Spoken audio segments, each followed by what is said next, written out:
Chris kept telling me we were a team, but I felt utterly alone. Now, with my new job, I'm questioning everything. The moment I got the job offer, a flood of emotions hit me. Relief, excitement, but also a creeping sense of dread. I was standing in the kitchen, the letter clutched in my hand, and for a split second, the future seemed bright. But then Chris's voice cut through my thoughts, turning my triumph into another point of contention. Let me take you back to where it all began. Chris and I have been together for nearly a decade. It's hard to believe, really. 10 years of shared memories, laughter, and tears.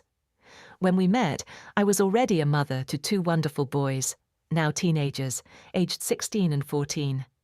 They've been my world, my constant in a life that seemed to shift like sand beneath my feet. Chris and I also have a 3-year-old together, a beautiful little bundle of energy who lights up our lives even on the darkest days. For the first 6.5 years of our relationship, I was the one bringing home the bacon. I worked diligently at a hospital, making around $48,000 a year. It wasn't a fortune, but it was enough to keep us comfortable. I felt proud, fulfilled. Then, when I was 8 months pregnant, I took leave. It was supposed to be temporary, just 6 weeks off to bond with our newborn. But things changed. Chris convinced me to stay home, to be there for our son. He didn't want someone else raising our child, he said, and it made sense at the time. He suggested I use the opportunity to go back to school, advance my career in the medical field. It sounded like a dream, one I could reach for with both hands. My schooling was a blessing, funded through grants and scholarships. I dove into my studies with a sense of purpose, knowing it was a stepping stone to a better future for all of us. Meanwhile, Chris took on the financial responsibilities for the household, except for my boys' expenses. Their father, reliable in his own right, paid $1,500 a month in child support, covering their needs. Here's where things started to go awry. Chris and I had an agreement. He'd give me a weekly allowance, just $100, to cover personal expenses like my phone and insurance. It wasn't much, but it was supposed to be enough for my needs. In reality, it became a distant promise. Over the past 3.5 years, he's given me a mere $280 in total. I had no access to our bank accounts, no idea what Chris earned or spent. Every time I asked for money, it was like walking on eggshells. His responses ranged from dismissive to forgetful. "Do we really need that?" he'd ask, as if I was frivolously spending. In those years, I sacrificed endlessly. I never bought anything for myself, not a single indulgence. My clothes were threadbare, my self-worth frayed at the edges like my old jeans. I couldn't even afford gas to take the kids somewhere fun. Chris, on the other hand, seemed to have no such constraints. He bought himself a motorcycle, a new truck, and even a car. It was a bitter pill to swallow, watching him live lavishly while I scraped by. Then I finished my courses. I applied for a new position at a different hospital, not daring to hope too much. But then it happened. I landed the job, and the offer was life-changing, $92,000 a year. It was like a key to freedom, one I had long forgotten I needed. When I shared the news with Chris, I expected him to be happy. I thought he'd be proud of me, of us. Instead, his reaction was unsettling. Suddenly, it was all about us again. "Imagine what we can do," he said. "Imagine the house we can buy, the boat we can own." It was as if my success was merely an extension of his desires, not mine. Standing there, listening to him dream aloud, something inside me snapped. I realized I didn't want those things. I didn't want a life of luxury defined by his terms. I wanted a simple farmhouse in the woods, a place where I could breathe freely, where I could be me. The more he talked, the less I saw him in my future. The contempt I felt was a foreign, yet strangely familiar companion. It crept into my heart, whispering truths I had long ignored. I couldn't stop thinking about those years of being sidelined, of having no voice. I felt like a ghost in my own life, haunting the edges of our reality. Chris's words kept echoing in my mind, each one a reminder of my invisibility. How could we be a team when I was always left on the bench? As the days passed, I found myself questioning everything. every decision, every compromise. I began to see our relationship in a new light, one that exposed the cracks and shadows I had overlooked. The love we once shared seemed like a distant memory, overshadowed by the harshness of reality. Chris, oblivious to my inner turmoil, continued to make plans. He talked about vacations, investments, and projects, each one a reminder of the life he envisioned with my newfound income. I felt trapped, suffocated by his expectations. The farmhouse in the woods became more than a dream. It was a symbol of freedom, of a life where I could finally be true to myself. But leaving him, leaving everything we had built together, was daunting. The thought of uprooting my children, of disrupting their lives, filled me with dread. Yet I couldn't shake the feeling that staying would be a betrayal of myself. The internal conflict was relentless, a storm of emotions that left me exhausted and confused.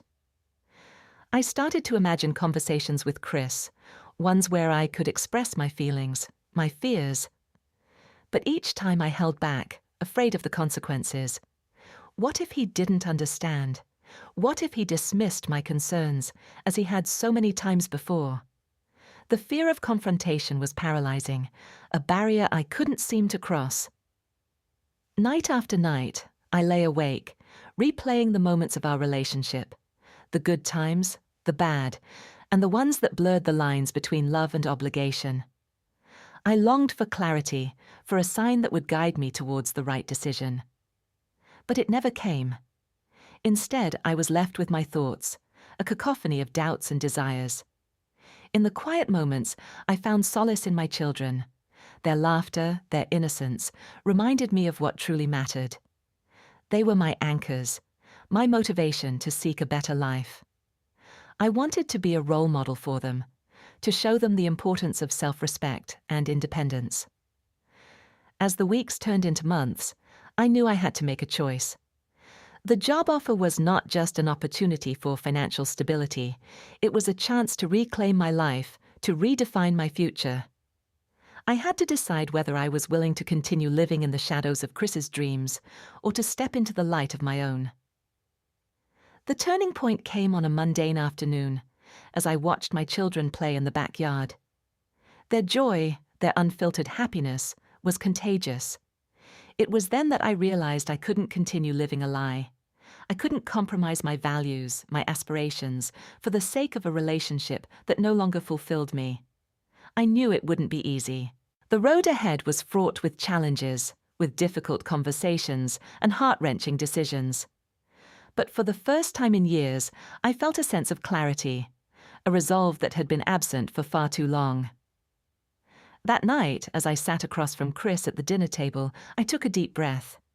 It was time to speak my truth, to let go of the fear that had held me captive. I didn't know what the future held, but I was ready to face it, one step at a time. In the end, it wasn't about being right or wrong. It was about finding my voice, about choosing a path that honored my worth and my dreams. And for that, I would always be grateful. As I sat there across the table from Chris, I felt the weight of the moment pressing down on me. It was as if the air itself had thickened, making it difficult to breathe, to think clearly. I watched him, his head bent over his plate, oblivious to the storm swirling inside me. His fork clinked against the china, a mundane sound that now seemed monumental in its normalcy. It was a moment that teetered on the edge of everything, our history, our shared life, and the uncertain future that stretched before us. I knew that what I was about to say could change everything. My heart thudded in my chest, a steady drumbeat of apprehension and determination. Despite the fear, there was a clarity that came with finally knowing what I wanted, what I needed to say. I took a deep breath, the kind that fills your lungs with courage you didn't know you had, and spoke. "Chris," I began, my voice trembling slightly, "we need to talk." He looked up, his eyes meeting mine with a flicker of surprise. There was a moment's pause, a suspended beat where the world seemed to hold its breath, waiting for the next note. I pressed on, feeling the words tumble out, each one a release of years of pent-up frustration and longing. I've been thinking a lot about us, about our future, I said, choosing each word carefully, as if they were stones I was laying down to build my path. And I realize that the life we're living, it's not the life I want. His brow furrowed, a mixture of confusion and defensiveness flitting across his face. What do you mean? I thought we were doing okay. I mean, with your new job, things are looking up. It was hard not to flinch at the misunderstanding. I wanted to reach across the table, to shake him, to make him see, but I held back, knowing this was my moment to speak my truth, unfiltered and raw. It's not just about the money, Chris. It's about how we've been living, how I've been living. It feels like I've been in the shadows, making sacrifices without having a say. He opened his mouth to protest, but I raised a hand, stopping him. Please, just listen. I need you to understand that I feel like I've lost myself. And now that I have this chance, this job, I want to find myself again. I want to live a life that's true to me, that's not just an extension of your dreams. The silence that followed was deafening. Chris looked at me, his eyes searching mine for something, perhaps a sign that this was all a misunderstanding, a temporary madness. But I held his gaze, letting him see the resolve I had discovered within myself. Are you saying you want to leave? His voice was quiet, almost childlike in its vulnerability. The question hung between us, heavy and loaded. I swallowed hard, feeling the gravity of what I was about to say. I don't know what the future holds, Chris, but I do know that I need space to figure things out, to see what my life could be. I need to know who I am outside of this relationship. He leaned back in his chair, his expression unreadable. I could see the struggle in his eyes, the battle between understanding and resistance. It was a look I recognized, one I had worn myself in moments of self-denial and compromise. I thought we were a team, he finally said, his voice tinged with a sadness that pierced my heart. I thought we were building a life together. We were, I replied softly, and maybe we still can. But not like this, not if it means losing myself in the process. As the words settled, I felt a wave of relief wash over me, a liberation that came with finally acknowledging my truth. It was terrifying and exhilarating, a step into the unknown that promised both danger and possibility. The conversation that followed was difficult, filled with tears and questions that had no easy answers. We spoke late into the night, grappling with the reality of what my decision meant for us, for our family. There were no guarantees, no promises of reconciliation or resolution. But there was honesty, and for the first time in a long time, there was hope. Hope that whatever happened, I would find my way. In the days that followed, I began the slow, painful process of disentangling our lives. It wasn't easy, and there were moments when doubt crept in, whispering insidious questions of whether I was making the right choice. But each time I returned to that moment of clarity in the backyard, the vision of my children playing freely, and the farmhouse in the woods that symbolized everything I sought. I found strength in the support of friends and family, in their unwavering belief in my ability to carve out a life of my own making. They reminded me that it was okay to choose myself, that self-respect and happiness were not selfish pursuits, but necessary ones. As I moved forward, I began to see the beauty in the uncertainty, the potential in the blank canvas of my future. I embraced the opportunities that came with my new job, the chance to grow and challenge myself in ways I hadn't dared to imagine. Chris and I remained cordial, navigating the complexities of co-parenting and shared history with as much grace as we could muster. There were moments of tension, of regret, but also moments of understanding and forgiveness. We were two people who had loved deeply, who had built a life together, and who were now learning to let go. In the end, my journey was not just about leaving a relationship. It was about finding my voice, about reclaiming my sense of self-worth and agency. It was about choosing a path that honored the woman I had become, the dreams I had long buried under layers of obligation and compromise. And as I stood at the threshold of my new life, I felt a sense of peace, a quiet confidence that whispered, "You are enough, you are worthy, you are free." With each passing day, the weight of uncertainty started to lift, replaced by a newfound clarity that came from embracing change. It wasn't an overnight transformation, but more of a gradual unveiling of who I had been all along, beneath the roles of partner, mother, and caregiver. In the mornings, as the soft light filtered through my bedroom window, I would lie awake, contemplating the possibilities that lay ahead. My mind would wander to the farmhouse in the woods, a place of solitude and serenity, where I could breathe deeply and freely. In those moments, I allowed myself to dream, not just of a place, but of a life where my happiness was a priority, not an afterthought. The transition was not without its hurdles. There were days when I felt the sting of loneliness, the absence of the familiar comfort of Chris's presence, despite the tension that had grown between us. On those days, I would remind myself of the reasons I had chosen this path, holding on to the vision of the future I wanted to create for myself and my children.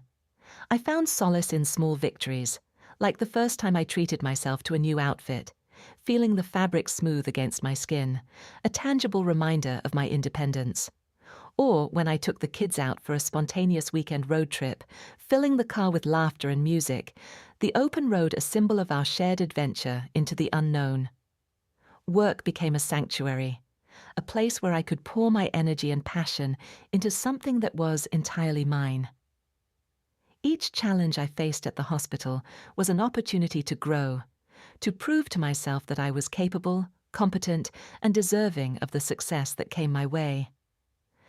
My colleagues became an unexpected source of support, their camaraderie and encouragement fueling my determination to succeed. Chris and I continued to navigate the delicate dance of co-parenting, striving to maintain a sense of normalcy for the children. Our conversations, once fraught with tension, began to shift toward a more collaborative tone, focused on the shared goal of raising happy, well-adjusted kids. It wasn't perfect, but it was progress, and for that, I was grateful. One evening, as I sat on the porch of my modest new rental, watching the sunset paint the sky in vibrant hues of orange and pink, I felt a profound sense of gratitude for the journey that had brought me here, for the struggles that had shaped me, and for the strength I had found to choose a different path. It was in these quiet moments that I often reflected on the woman I was becoming. No longer defined solely by my relationship or my role as a mother, I was discovering new facets of myself, my passions, my dreams, my desires. There was a freedom in this exploration, a joy in the rediscovery of who I was outside of the constraints of the past. The farmhouse remained a dream, but it was no longer distant or unattainable. It was a goal, a beacon guiding me through the uncertainty, reminding me of what I was working toward. And though I didn't know exactly when or how I would get there, I trusted that I would, in my own time, in my own way. As I sat there, the cool breeze whispering through the trees, I realized that this journey was not just about finding a physical place to call home. It was about finding a home within myself, a place of acceptance, love, and peace. And in that realization, I found exactly what I had been searching for all along. The evening air was crisp, carrying with it the scent of impending autumn, a promise of change. I sat there on the porch of my modest rental, the wooden planks cool beneath my bare feet, and allowed myself a moment of stillness. The sky above was a canvas, painted with vivid strokes of orange and pink, and I watched as the day surrendered to night. It was in these quiet moments that I often reflected on how far I'd come, the twists and turns that had led me to this place of introspection and newfound independence. The farmhouse remained a dream, a distant yet vivid vision that fueled my days with purpose and intent. I imagined it often, nestled amidst the trees, with a wide porch overlooking a meadow, a sanctuary away from the chaos of the world. It wasn't just the physical space I yearned for, but the life it represented, a life where my choices were my own and my happiness was not a luxury, but a necessity. As the sky dimmed, my thoughts drifted back to Chris. Despite the complexities of our past, I found myself wishing him well, hoping he too would find his path, and perhaps an understanding of what had transpired between us. Our relationship, with all its trials and tribulations, had taught me invaluable lessons about love and compromise, about the importance of maintaining one's identity within a partnership. The boys were adjusting remarkably well, their resilience a constant source of inspiration. They approached each day with a sense of curiosity and wonder that I admired and endeavored to emulate. Our little family had found a rhythm, an unspoken understanding that while life had changed, it was still filled with opportunities for joy and laughter. One weekend, I gathered the boys for a spontaneous road trip. We packed light, just a few essentials and a cooler filled with snacks, and hit the open road with no set destination in mind. The car was filled with the sounds of their laughter, music playing softly in the background as we drove through winding country roads. It was a reminder of the freedom we now had, the ability to create our own adventures. That trip became a cherished memory, stopping at roadside diners, exploring hidden trails, and sharing stories by the campfire under a starlit sky. It was a testament to the life we were building, a life defined by experiences rather than material possessions. Work continued to be a source of fulfillment, a space where I could channel my energy and ambition into something meaningful. Each day presented new challenges, opportunities to learn and grow, and I relished the chance to prove myself in this new phase of my career. The camaraderie among my colleagues was an unexpected gift, their support and encouragement bolstering my confidence as I navigated this uncharted territory. The kids often asked about the farmhouse, their excitement palpable as they envisioned the possibilities of our future home. Their enthusiasm was infectious, a reminder of the dreams we shared and the journey we were on together. While the path was still uncertain, I was filled with a quiet assurance that we were moving in the right direction, guided by intuition and hope. In the evenings, after the boys were tucked into bed, I would sit by the window, a cup of tea warming my hands, and reflect on the day. The silence was comforting, a space for my thoughts to wander and settle. It was in these moments of solitude that I felt most connected to myself, most at peace with the choices I had made. The farmhouse remained a dream, but it was no longer distant or unattainable. It was a goal, a beacon guiding me through the uncertainty, reminding me of what I was working toward. And though I didn't know exactly when or how I would get there, I trusted that I would, in my own time, in my own way. As I sat there, the cool breeze whispering through the trees, I realized that this journey was not just about finding a physical place to call home. It was about finding a home within myself, a place of acceptance, love, and peace. And in that realization, I found exactly what I had been searching for all along. The journey was ongoing, a series of steps leading me toward a future I was crafting with intention and care. It was a future where my happiness was not contingent on someone else, but rooted in who I was and who I aspired to be. And as I stood at the threshold of this new life, I knew that I was ready to embrace it fully, with all its uncertainties and endless possibilities. And so, with the stars as my witness, and the cool night air wrapping around me like a gentle embrace, I whispered to the universe, I am ready, I am free. More real stories are on the way.